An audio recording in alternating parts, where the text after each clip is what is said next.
Good evening, everybody. Welcome to another episode of the Pits of Motorcast. This show's Dave Angelani, special guest driver of the Demon Hunter, Feel Altered, Lee Loveall. How you doing, Lee? I'm doing fantastic. How are you, Dave? Not bad, not bad. So you ready for this big weekend coming up? Yes, I'm very excited. It's been a while since we've had the car out, so excited to get it back out there. And back out there for one of the biggest races of the year. Absolutely. Yeah, last year, great turnout there in Eddyville, and we had a good time. We did pretty decent. We raced the Down Under Thunder, I believe, in the semifinals and got beat. It was a really close race, just a few hundreds, and it was just me on the starting line, basically getting a little distracted. A big nitro car next to me, and it took a while for him to get staged, and so I was up on the converter with the trans brake on for a long time, and then backed my foot off the throttle. And then about that time, I had to gather things back up and get my mind right. And then by then, my reaction time was pretty rough. So he beat me on a whole shot, basically. Now, you run blown alcohol? Yeah, blown alcohol, and I have ran a little bit of M5, but primarily just alcohol. And it's a 526 Hemi deal. It's an old actual motor from Jim Head out of one of his nitro cars, and so it's really not an alcohol specific engine. It's got big combustion chambers, however, with a pretty good dome on the piston and really the right cam timing, been able to make it work pretty good. And several guys in our group that we race with Central State Superchargers, they run similar combinations. So they're pretty durable. These motors are used to making, even the old ones like I have is a 96 block, and it's used to making 8,000 horsepower, and I'm just trying to get it to make 2,500. So it's pretty happy. Tune-ups aren't really too set on kill, but they can take a little nitro, and we can put 30% in if we want to, and step things up a little bit. So it's a fun deal. Now, the body on the car, what kind of body is that? It's a 34 Ford body, and it's kind of interesting. It's a fiberglass body that a guy named John Umlauf, who races a fuel altered, had, and I talked to him about this body he had for sale for $500, and John is a really talented body guy, and does a lot of auto body kind of stuff, and just kind of a fabricator. And he said, well, the body was too much work for him. So that was my first clue, was getting a body from somebody that really didn't want it, and the guy that didn't want it was an auto body guy. So anyway, a lot of fiberglass repair, got the thing stable and going, and it turned out to be a pretty nice deal. And then, of course, put the wrap on it that kind of set the whole Demon Hunter theme in place. Yeah, the wrap's beautiful on that car. Yeah, it's just, that's the great thing that I think this has been about, is just the creativity with racing something on a budget, and really, thinking outside the box in a few little areas. Not having any data, that's one of the things that is a little challenging, but I enjoy the fact that running without a data logger and, onboard computer stuff, although it'd be nice to be able to pour over the data after a pass, it's just kind of a challenge, and for me, it just has that visceral feel with just trying to tune the car and be competitive. And, plus, you can easily wrap up $10,000 in the data system, and I just put that effort into go fast parts, so it's worked out really well. It's been a real challenge on the tuning side, but because I'll have windows of consistency, and then maybe chase my tail a little bit, trying to figure out what it's doing, or if it's getting into some tire shake, or if it's doing it's wanting to get too much wheel speed at the gear shift, things like that. I end up, trying to just discern what's happening, and it's a lot easier if you have data, but I just love the nostalgia feel about it, and all analog gauges, and that approach. So how did the Demon Hunter name come about? Well, actually, I'm a born-again Christian, and I got saved when I was about 20 out in Southern California, and so God has really just blessed me with this whole opportunity, being able to do this, and I've always felt like, there's more going on than meets the eye as far as from the spiritual perspective, so I actually believe in angels and demons and all that, and realize what the Bible says about them, and so I wanted to have a theme on the car that just, was close to my heart, and I think that really that's one of the creative things about hot rodding is you can really put your own emphasis on something and allow that creativity to come out. So that's how Demon Hunter came out.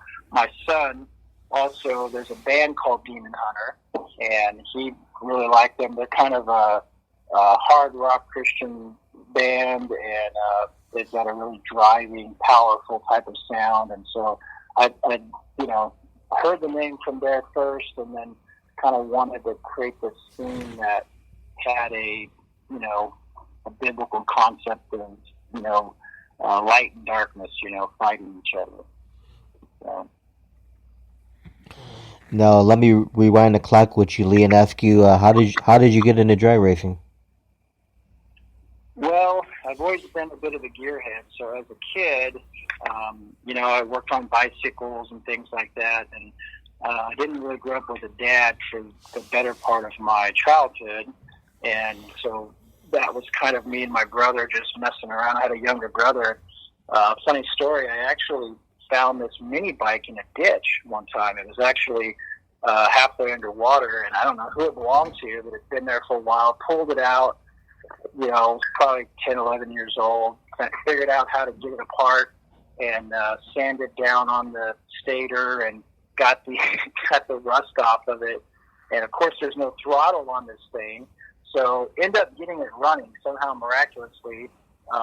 And I figured out air, fuel, and spark, it actually works. So I knew that much. And anyway, there's no throttle cable, so I started this thing up, and I'd hold it up in the back of it, and then I'd put my brother on it, and he would just take off on this thing. He was pretty fearless, but we didn't have a way to stop it because there's no brakes. So basically, the first time he got on it, he just ran it around the block about 4 or 5 times and then crashed into the neighbor's fence. So anything fast started to become pretty alluring, and we started to do all kinds of crazy shenanigans, rolling ourselves down hills inside of tires, and finding jumps, bike ramps, and the days before computers, you figured out how to make things enjoyable and fun, trying to go across lakes and cardboard boxes and just all kinds of adventures. So anyway, from there, once I got old enough to start working, saving a little money, get interested in cars, I started wheeling and dealing, and this was out in Southern California at this point. And so out there, they have what's called the Pomona Swap Meet. And I don't even know if it's still around anymore, but you could go out there and find used parts, race car parts, pretty affordable. So I started buying and selling cars, 68 Camaros and El Caminos and Chevelles and, just, classic cars. That's what I fell in love with. And I, obviously figured out how to work on them. And back then, street racing was all the rage. And I had a little 65 Nova SS that I built. And it was a pretty fast car for back then. Back then, this was a high 10-second car, 30 years ago.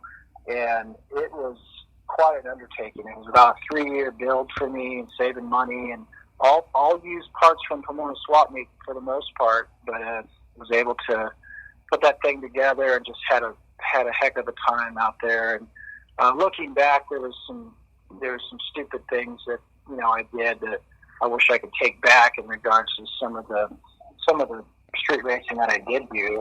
I definitely have had a lot more fun at the track than right at the street race, Yeah. So anyhow, that started the process. Well, then I got married, had a family. I built a little tube chassis Vega because I was a fabricator and welder, and was really fascinated. Went to the drag races one time out in California at Palmdale, and there was a pro stock car out there, and I don't even know whose it was, but I was just mesmerized at the craftsmanship, you know what I mean? I was a pretty young guy, but I saw the interior sheet metal, and it really just was, I was just like blown away at the quality of this thing.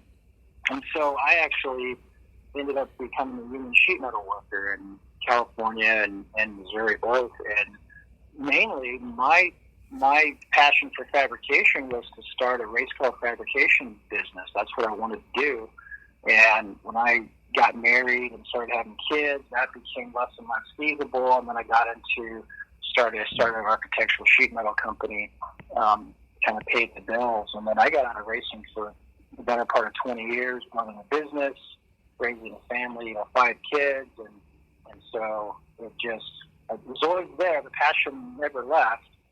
However, I just really couldn't afford to do both, and so I ended up always going to the track, on special events and things of that nature. And then when my boys got a little older, a guy named Brent Laney had a front engine dragster out at Mocan Dragway, and it had like a $3,000 price tag on it. And I saw the chassis there and some rims and tires, and I bought it. And man, I didn't realize it was a complete car minus engine and tranny. So as I'm just ecstatic. I bought this front engine dragster for $3,000, and he keeps saying, "Wait a minute, I got more parts. I got more parts. I got more parts." So he started bringing out parts, and really Brent Laney and a guy named Howard Knowles really took me under their wing, and they were racing with Central State Superchargers, and I didn't really think I had really time or effort or whatever to run with the kind of caliber of racers that these guys were, and ended up going to a race, and sure enough, a guy named Adam Smith had this front engine dragster with a small block Chevy, a blown small block Chevy, very, very basic combination, 23-degree heads, 871, blower, and he was running like 460s and 50s in that thing. And to me, I thought, wow, I always wanted to do something heads up, but never thought I could, never thought I wanted to spend, a couple $100,000 to do that in drag radial or something like that.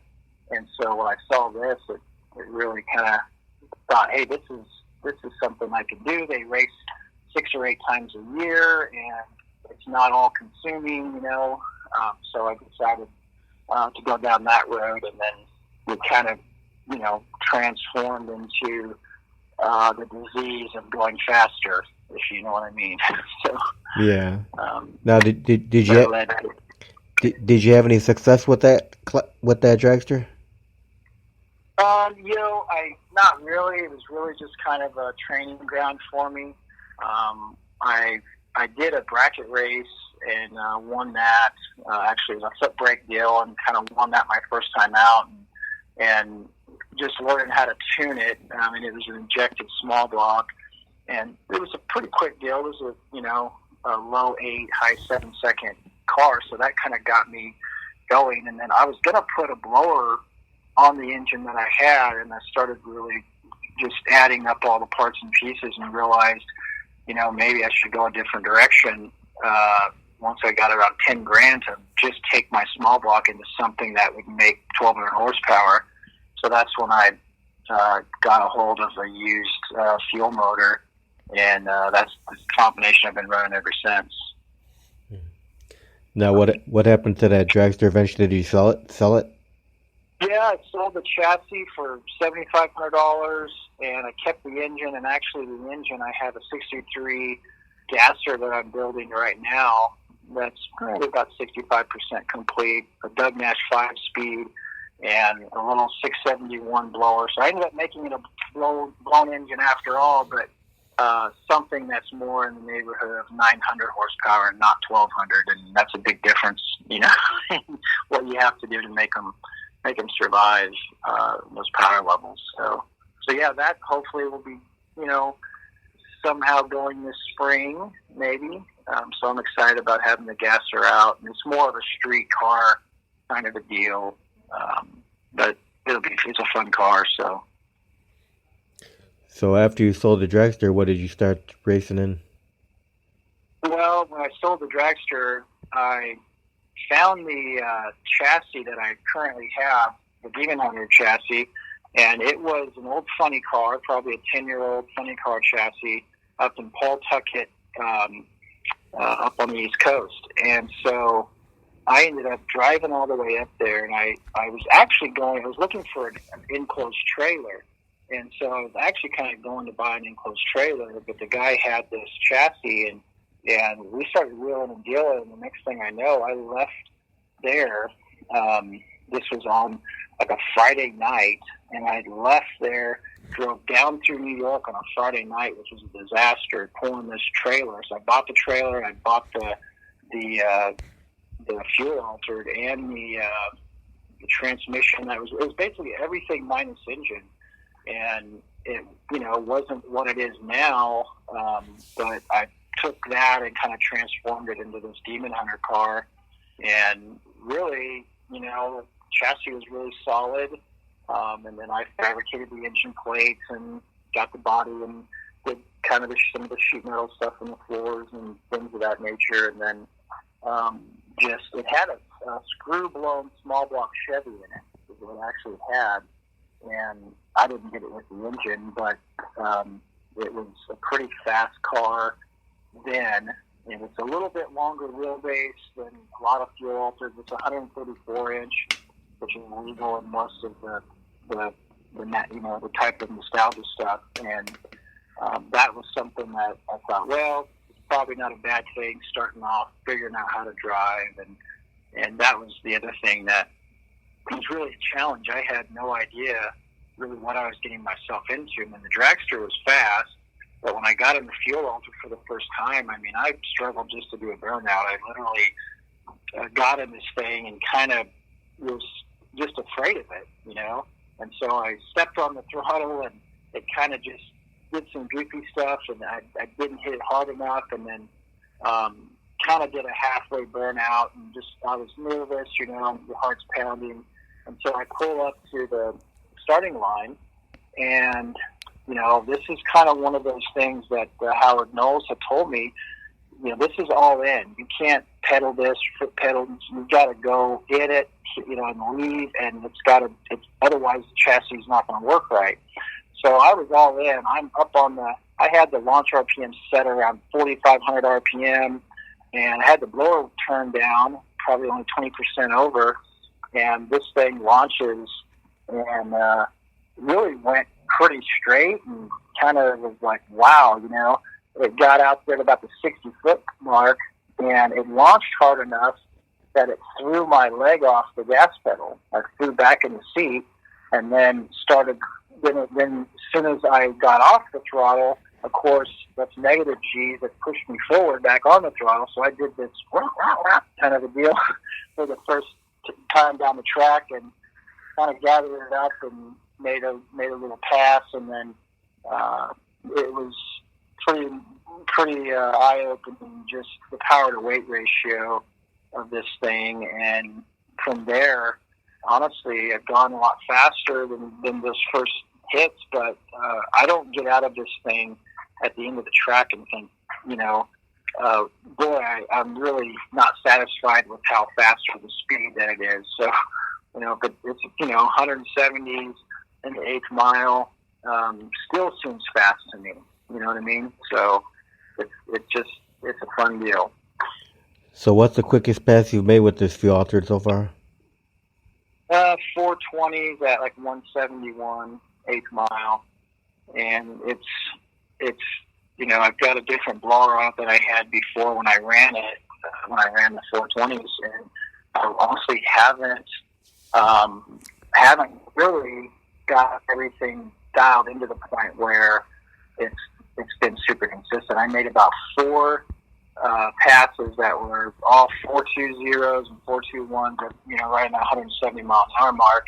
And then, of course, I have to go change it. So my biggest challenge is changing things. I'm a tinkerer, so I don't always, I won't leave things alone, and I'll go and try to tune it up. And so now that I've tuned it up, trying to run a 4.0, which it has the power to do it, the lower numbers and the lower RP and the lower range in the 330s, it's in the low 270s and the 330s, and it really, my ultimate goal is to run in the 390s with it, and I'm confident I won't have a problem doing it once I can get the chassis figured out. I had the wrong set of tires on it for pretty much the first year and a half that I had the car, so I really fought tire shake early on, and then kind of got that lined out. Now the engine's set out pretty far on the car. It's about 72 inches from the center line of the rear axle to the mid plate at the back of the engine, and most of them are about 65. So it's out there far enough that when I'm really putting the power down, so I have an air cylinder that I use to control my timing. It just turns the entire distributor, just a homemade air cylinder kind of setup.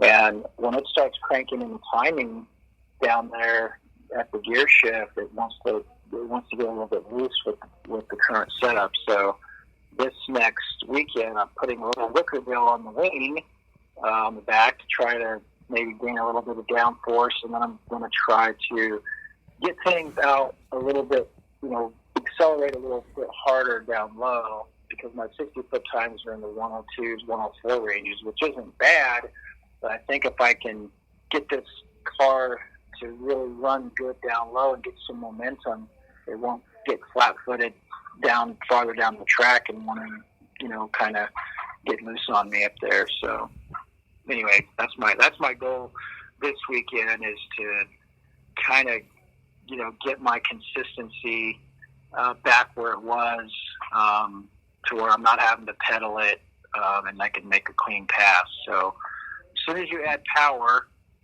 from where you were, I know I can go run a 420, but trying to get into the 14s and O's, it's all of a sudden a different tune-up, So.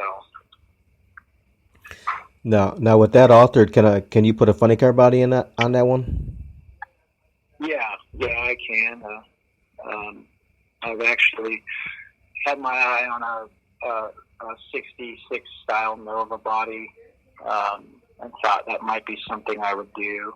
But I'm pretty happy with the body that's in it now. You sit down inside of it, so it's somewhat open. I don't have a windshield in it. So it kind of has that open feel to some degree, and you still get some oil on you and a little bit of this and that. It flies in the cockpit there, but I have considered that. It'd be nice to have that option. It's a little bit of a weight penalty, but might gain a little aerodynamics as well. Yeah, maybe you can have some fun running some funny car chaos events. Yeah, that would be. That's an organization that seems to be doing pretty well, and they've got a lot of interest. And one of our guys that I've raced against quite a few times, Jordan Ballou, he races in that event. He's won the B field once for sure. I think he's done really well in the funny car chaos stuff, and he's kind of got a nostalgia approach just like I do, and so that would be a lot of fun to race some of those guys. I would start off in the B field, and I'm about 3 years into racing these fuel altereds, and it's a learning curve, especially the amount that I run. So I'm not out there every weekend and that sort of thing. I'm just out there when the event comes around, and I really kind of do a lot of testing in between, which would probably make a big difference in overall how I'm performing. Yeah, Jordan Ballou is the Trihop King. What's that? Sorry. I said Jordan, he's the Trihop King. Oh yeah, yeah. You're familiar with him. Oh, yeah. Yeah. So yeah, that's something that might consider doing, and you know, been pretty fortunate so far with the Central States group to do pretty well there, and a great group of guys running there. And I ran with the Midwest Pro Outlaw Extreme guys, another group of nice guys, and the Outlaw Fuel Altered guys. A lot of those guys are from Texas. I have ran with them. And they're at a different level than where I'm at. You know, they're mostly nitro powered, and 4.0 cars, three. You know, they've got some cars that can, I think, run 360s. So that's a different level. You know, and with my crew that I have and what we've got going, I basically have my wife who is kind of the do all of the track. I mean, she handles pretty much everything detail wise, and then my son CJ has just started helping out this year at the track, and so I've been trying to steer my boys into this type of racing, and they just they'll go, they have fun when they go, but none of them are passionate about it yet, and I'm hoping CJ's kind of the fire's starting to get lit in him, so I'm excited about that. And then I have another friend, Howard Knowles, that I've mentioned, in Melody, and they've helped me a lot, at the track. And then another guy named Roger Eckhart, who races the Bad Company Fuel Altered, and he's actually going with me this weekend up there, along with Howard. We're gonna kind of just team up, and he's not going to be running his car, so we're all going to kind of have just circle my car and see if we can get it to break some records. My own personal records, that is. So. Right. So now, what do you enjoy most about being a drag racer? I actually enjoy working on the car. I mean, I love having the car in the garage and just going out there and looking at this and that, trying to figure out how do I make it a little bit better. What do I change here? So I enjoy working on it. I enjoy, the camaraderie aspect of it, of course, with the guys that I race with, and that's just a lot of fun to go do. And I'm a pretty competitive person by nature. I mean, I'm pretty mild mannered, but I'm definitely driven to be competitive. So, if I'm racing someone, my temptation is to, throw caution to the wind and let's put this crazy tune-up in it and go fast. And, I've had to learn to back things off and be more conservative, you know what I mean? Just to be competitive and to have that consistency. And so a lot of the nitro cars that I've raced, I've done really well against because of that. Of course, they're clutch cars. I've got a trans brake, which is a lot easier to, dial in that reaction time and get off the starting line, with a trans brake and an automatic wheel. I have an air cylinder that I control my launch RPM with, and so it's real simple setup and super effective on the starting line. So that's kind of my ace in the hole, so to speak, to kind of be competitive against some of the really fast stuff. Plus, the tracks that we typically run on, the track prep isn't real great, and so it's marginal track prep. My car is usually pretty good in those situations compared to a nitro car that's making another 500 or 600 horsepower than I am, and so that helps, helps even the playing field, so to speak. And some tracks, Tulsa is a really good track. You can put big power down there, and then Eddyville should be a really good track. So Eddyville should be something that we really kind of pull out the stops and really try to, tune for 4.0 pass or something. And I think we can maybe get there this weekend with some of the changes I've made. Now, is there anything you hate about being a drag racer? Sometimes there's a little bit of stress that's involved with it, primarily just from time standpoint, running a business and, managing people, a lot of employees, things like that. I don't always have the time that I would like to have to spend on it, you know what I mean? And so that's kind of part of the challenge. Tomorrow I'm actually working half a day. I'm going to pull the car. I've figured out some ways to really save on the maintenance part of things, and I've been fortunate not to have any engine damage in the last few years, and I'm actually running my engine. Of course, we didn't make many passes this year, but I'm actually running the same engine. I haven't, other than looking things over and pulling things apart to check them, other than that sort of thing, I haven't done anything to the car. So this is my second season on the same motor with the same rings and the same everything. I did put a new set of rods in it year before last, but other than that, I use the same oil all year long. I have a little Moroso heating pad on the oil pan. I plug that in, and it keeps the oil temperature, right around 200-ish, slightly under. So I actually cook all the alcohol residue out of my oil. And so those are little things that save. It doesn't take long to change the oil, but it's one more thing that I run a whole season on the same oil, Valve train, it's pretty stable. I don't turn a lot of RPM. I started off turning 8,500. I shift this Hemi at 7,000 now, and I turn the blower up a little bit, so I'm running about 48% overdrive on this 1471, and I just don't turn a lot of RPM. It makes a lot of torque, and kind of just, it's easier on the car. Now, like this weekend, I know if I go out there and I make a 422 or 425 pass, then I know I can shift it at 8,000 and pick up a little bit, or I can shift it at 8,500 even, you know what I mean? So it's kind of like a little bit of something left in the tank if I get out there and I want to extend it a little bit. I've got a 158 first gear, so it's not a high gear percentage at the starting line, so it gets way out there before it gets into high, and so that's another reason. Even though the blower's not making quite the boost at 7,000, it still seems to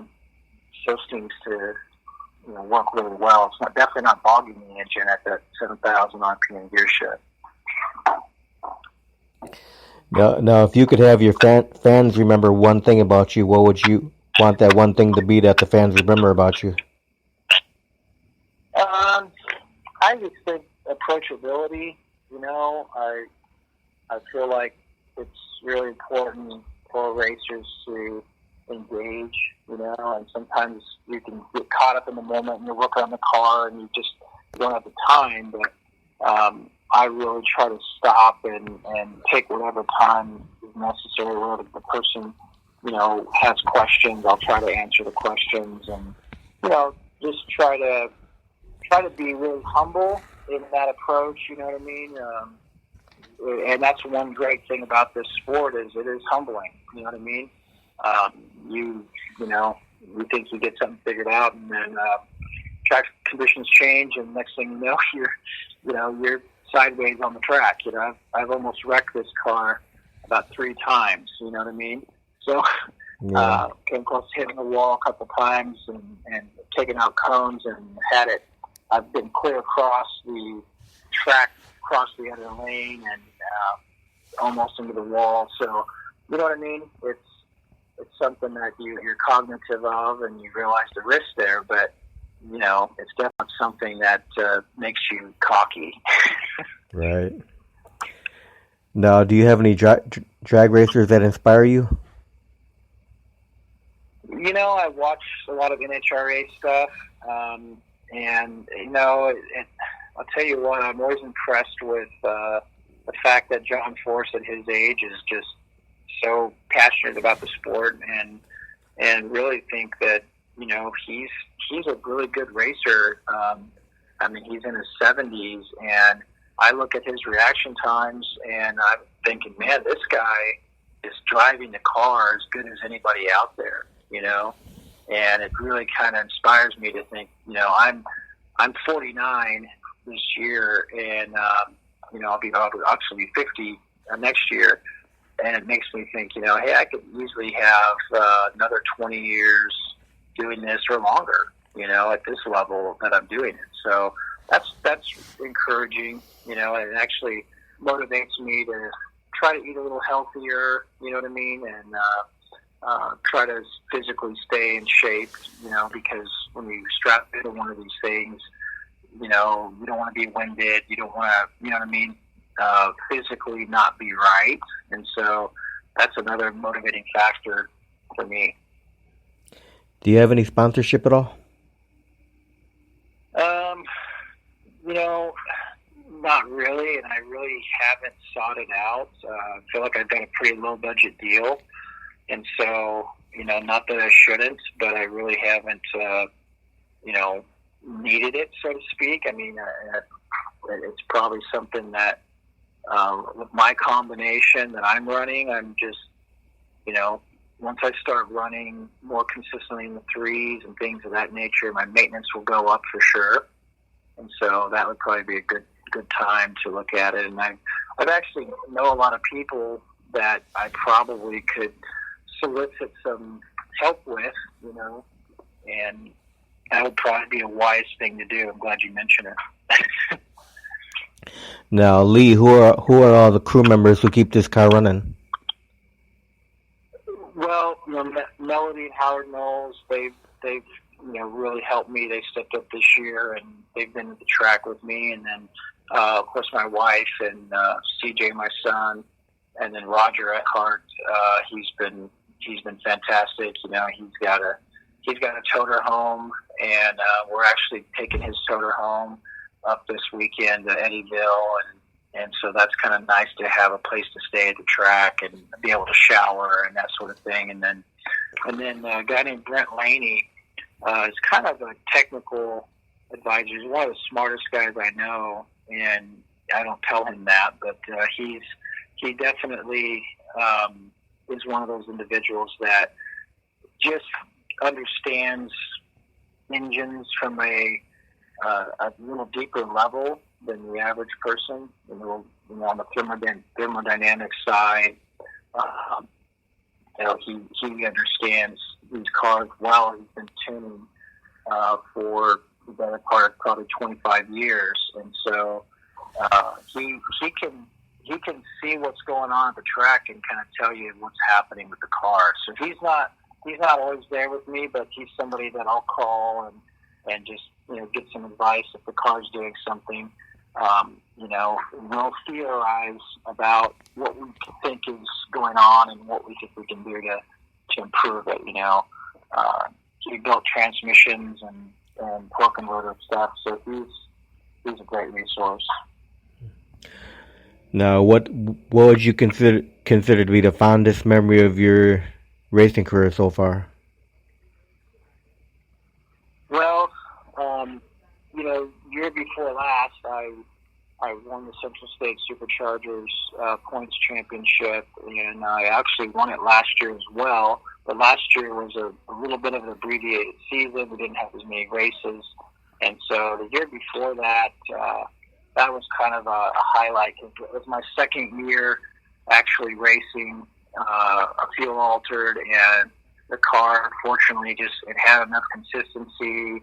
I was leaving it somewhat alone from time to time, and was able to pull that off. So that's a huge highlight. That's a plaque that I have in my garage, and I'm pretty proud of that. There's been a lot of other wins that really stand out, and those are from individuals that final round stuff. I was in the final round with Jordan Blue last year at Milcan Dragway, and we had a good run, and had a pretty good race, and I was able to pull out a win there, and pull out another win against Bill Seals, which he's a phenomenal driver and racer, and and their car's just always so consistent. And anytime I got in the lane with them, realized, hey, from a driving standpoint, I'm at a disadvantage. And so we raced year before last at Mocan, and it was a late night race. The power had gone out at the track, and we had about a 3-hour delay or so. And believe it or not, the fans hung out for that. The power went back on, and it was getting late in the evening. I think it was probably 10:30 at night. And there's always that fear at night about Deuce getting on the track and the track conditions going away, that sort of thing. And most of the guys were opting out of running. Well, me and him decided we're going to go ahead and run, and we put our cars up there on the starting line. I did a little bit bigger burnout than I normally do, and then Bill does this like 3/4 track burnout. I think he was trying to lay some heat down for the pass because the track was getting a little cold, but just did this phenomenal burnout. And we got in the lane, and we both said before that, if anything gets squirrely, we're just going to back out of it because the track's marginal at best. You know what I mean? So we got in it, and we both launched, and my car was going straight, feeling good, and I just stayed in it the whole pass and ended up winning that race. But it was kind of one where, I think he would have stayed in it too, but he might have got a little loose or something. I don't know what happened, but that was just a fun win, just to race him and ultimately look forward to those guys. And I think they're going to be out at Eddyville as well. So I'm looking forward to maybe actually running those guys. I don't know how much they've had their car out this year, but there'll be a lot of good racers out there. All right, now Lee, if people listening to the interview want to, find out where you're going to be racing at, what's the best way for people to follow you? Well, Central State Superchargers has a Facebook page, and you can always go on there and kind of find out what's going on. There's also a website, Central State Superchargers website that people can go to, and there's usually not tons of stuff on it. This year's been a really interesting year, as you can imagine. Trying to get races established in the first part of the year was pretty much non-existent with COVID. A lot of tracks were just struggling to figure out what their game plan was. And then, we are going to be at Tulsa, I believe it's the 18th and 19th next month. And that's the Heritage Race that's going to be out there. So we'll be out there not racing against the Heritage guys, but racing in our own little competitive group. So we should have a dozen cars out there and have a full-on, race out there. So with Central State. And I believe that Midwest Pro Outlaw guys will be there. So we might actually have both groups there and be able to run and then maybe even have a match race at the end of that if time allows or if it's feasible against those guys. So that should be a lot of fun. Awesome. Well, Lee, I want to thank you very, very much for taking time to do this interview tonight. You got it. Appreciate you asking. You have any final words? Thank yous, anything? I just say go ahead, and if tracks are running, get out there and support them. And you're 4 times more likely to die in an accident than you are from COVID. So get out there. Yeah. Everybody's still going on vacations and driving to work and back, and hopefully the media will settle down after the elections and things will get back to normal. So that's it. Thank you. Yeah. Support your local tracks. That's it. Well, Lee, I wish you the best of luck this weekend at the Fuel Alter Nationals. I appreciate it. Are you going to be out there? No, I will not be there. Okay. So. All right. Well, I appreciate it. Thanks again for being on the air, and you have a great night. You too. Okay, bye-bye.